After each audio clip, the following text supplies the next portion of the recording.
జీవితాన్ని ఎలాగా ఎంజాయ్ చేయడానికి ప్రయత్నం చేశాడో మీకు నేను చూపిస్తాను.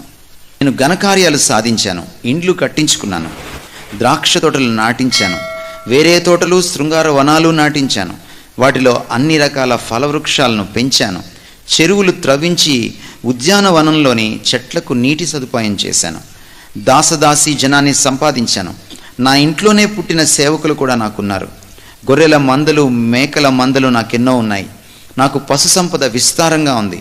అసలు జెరూసలేంలో నాకు మునుపున్న వారందరికంటే, అంటే అంతకుముందు రాజుల కంటే నాకు ఎక్కువ ఉంది.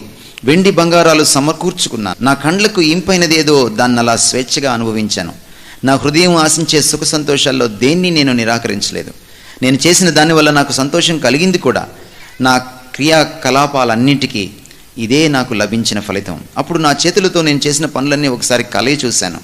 వీటన్నిటి కోసం నేను పడ్డ ప్రయాస విషయం ఆలోచించాను. తీరా చూస్తే ఇదంతా వ్యర్థమే, అర్థం లేనిది అని తేలింది.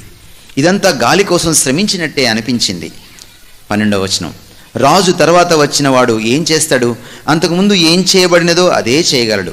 మూర్ఖుడికి ఏం సంభవించబోతోందో అదే నాకు సంభవిస్తుంది. మరి నాకింత జ్ఞానం ఉండడం వల్ల ప్రయోజనం ఏంటి? ఇది కూడా వ్యర్థం అనుకున్నాను. అజ్ఞాని జ్ఞాని వీరిద్దరినీ అందరూ ఇట్లే మర్చిపోతారు. రాబోయే రోజుల్లో వీరిని ఎవరూ ఎన్నటికీ జ్ఞాపకం చేసుకోరు. జ్ఞానులు అజ్ఞానులు ఒకేలాగా చేస్తారు.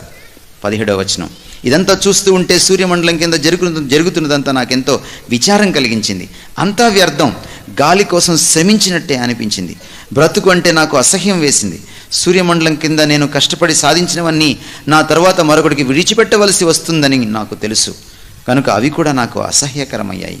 నా తరువాత వచ్చేవాడు ఎలాంటివాడో ఏమో ఎవరికి తెలుసు. అతడు జ్ఞాని కావచ్చు, అజ్ఞాని కావచ్చు. అతడు ఎలాంటి వాడైనా నేను సూర్యమండలం కింద జ్ఞానంతో కష్టపడి సంపాదించుకున్న నా కష్టార్జితమంతా అతడి స్వాధీనం అవుతుంది.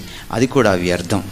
ఒక నిరాశ, ఒక నిట్టూర్పు, ఒక నిర్లిప్తత, ఒక హోప్లెస్నెస్, భవిష్యత్తు పట్ల ఆశ లేని తనంతో రాస్తున్నాడు. నిజానికి ఇదంతా ఇతను చేసినప్పుడు ఇతను యువకుడు, కానీ ఇది రాస్తున్నప్పుడు ఇతను ముసలివాడు. కానీ ఈ పుస్తకం ఎందుకు రాశాడంటే మీలాంటి యువకుల కోసం రాశాడు. నాలాగా మీ యూత్ని పాడు చేసుకోవద్దు.